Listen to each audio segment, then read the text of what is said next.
We've got some interesting news regarding the supposedly cancelled Coyote vs Acme film. Have Warner Brothers reversed their decision? All the details right here.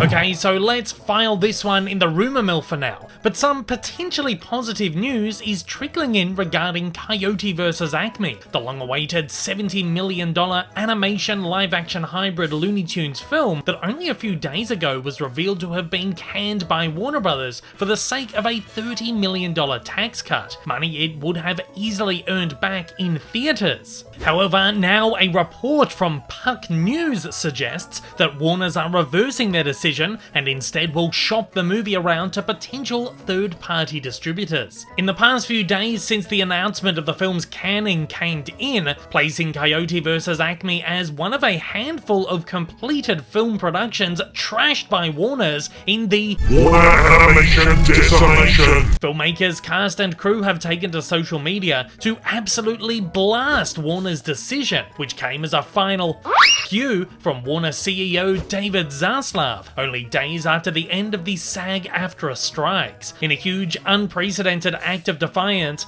those involved in the production took to social media to leak anything they could. An official crew reel surfaced, giving a behind-the-scenes look at the film, while the film's composer Stephen Price shared a video of one of his scoring sessions for a track titled The Meep Meep Roadrunner Choir. Various pieces of concept art and leaked images from the movie have also surfaced. Unfortunately, I cannot share any of these on here, lest Warner Brothers have my video blocked, ripped down, and I slapped with a copyright strike. It has happened before. But just head over to Twitter, these are very, very easy to find. Fans have also taken to social medias to vent their frustrations, causing #ReleaseCoyoteVsAcme to trend, while a change.org petition has gone semi-viral at the time of this video publication, taking in over 7,000 signatures. An unlisted Vimeo link has also floated around social media, allegedly hosting the film's trailer, which was uploaded a few months ago, albeit behind a lock screen.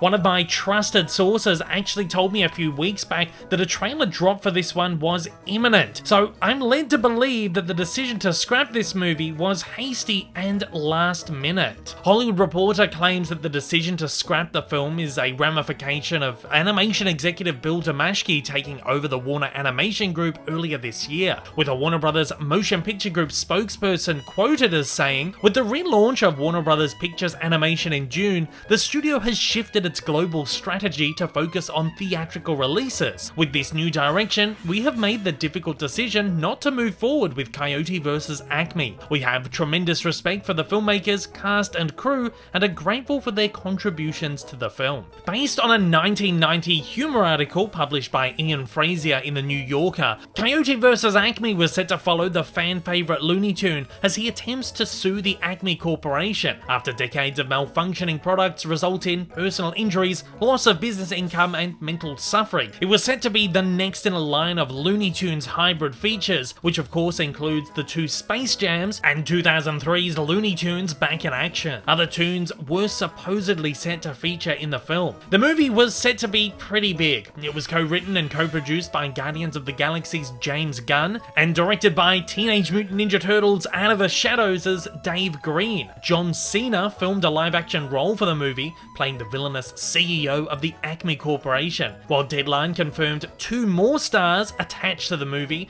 comedian Will Forte and relative newcomer Lana Condor, most recently seen as the lead voice in DreamWorks' Ruby Gillman Teenage Kraken. Deadline also gave further details on the movie, saying that it was set to follow Wile E. Coyote, who, after Acme products fail him one too many times in his dogged pursuit of the Roadrunner, decides to hire a billboard lawyer to sue the Acme Corporation. The case pits Wiley and his lawyer, played by Will Forte, against the latter's intimidating former boss, played by John Cena, but a growing friendship between man and cartoon stokes their determination to win. However, we now have a glimmer of hope, as Puck News reports that Warner's reverses course in Coyote vs Acme fight. The jury is still out on the reliability of this report, but founding partner and ex-Hollywood Reporter editor Matthew Maloney, who wrote this article, is in good standing in the journalism industry. The article reads, "I'm told Warner Brothers will now let the filmmakers of Coyote vs Acme shop the movie to other potential distributors. That's a big about face from earlier this week when Warner said that the long-finished $70 million Looney Tunes film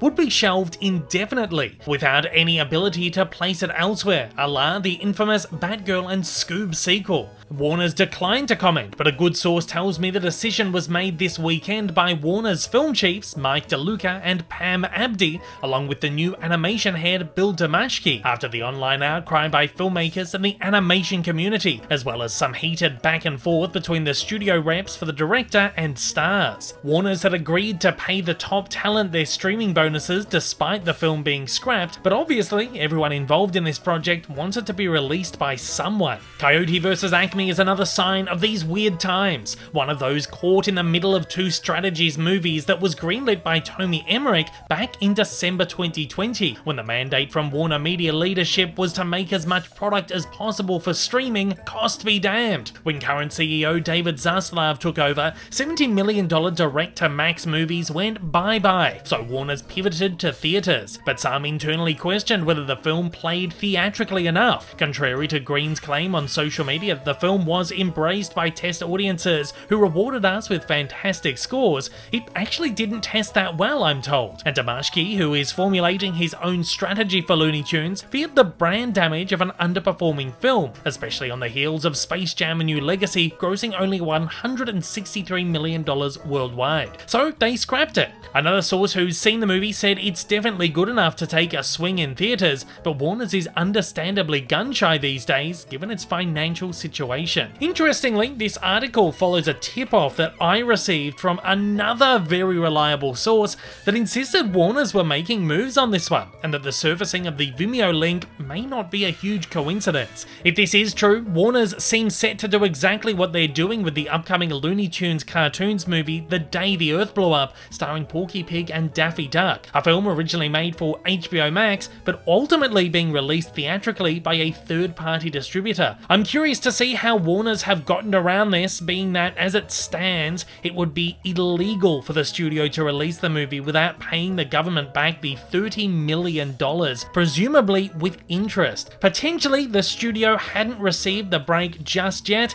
Also, potentially, this news might not be true. At any rate, it does seem that some Roadrunner feathers have been ruffled over this one, and I think we'll hear some more on it very soon. Again, though, do take this with a grain of salt. I will keep you updated as more news drops in. And at that, I want to know, how are you feeling about this Coyote vs Acme news? I'm assuming you want to see the film get a release. As always, join the conversation down below.